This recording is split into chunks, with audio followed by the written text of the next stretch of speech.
রচনা ঋতুপর্ণার পর সায়ন্তিকা। সোশ্যাল মিডিয়ায় ব্যাপক সমালোচনার মুখে পড়তে হলো বরানগরের বিধায়ক সায়ন্তিকা বন্দ্যোপাধ্যায়কে।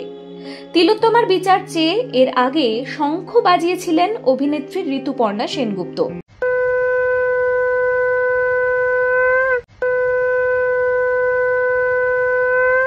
চোখে জল নিয়ে ভিডিও পোস্ট করে নেটিজেনদের কম কথা শুনতে হয়নি রচনা ব্যানার্জিকেও।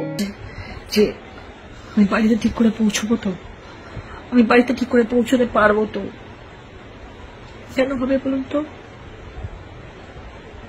এটা কেন হবে?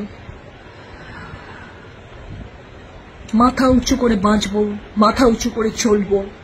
তবে এবার নিজের দলেরই প্রতিবাদ মঞ্চে রবীন্দ্রসঙ্গীতের সঙ্গে গিটার বাজিয়ে নেটিজেনদের কাছে ট্রোলড হলেন সায়ন্তিকা বন্দ্যোপাধ্যায়।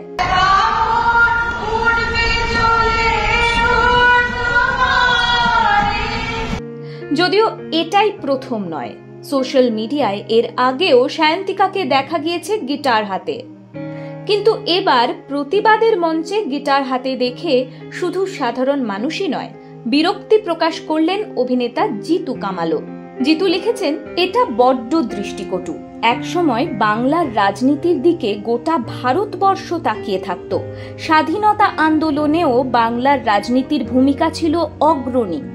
আজও 2024-এ বাংলার রাজনীতির ব্যক্তিদের নিয়ে আলোচনা হয়, কিন্তু এগুলো কি? পিছনে বসে থাকা মা বোনেরাও কি মানতে পারছেন? যে বা যারা টিকিট দিলেন একবারও ভাবলেন না ওর স্বাদ, ওর শখ, ওর রাজনৈতিক জ্ঞান সম্বন্ধে? কোথায় নিয়ে যাচ্ছেন বাংলার রাজনীতিকে? ট্র্যাজেডি না কমেডি, বিরহ না আনন্দ? অনুভূতিটা বুঝতেই পারছি না। টাইমস নাও খবর।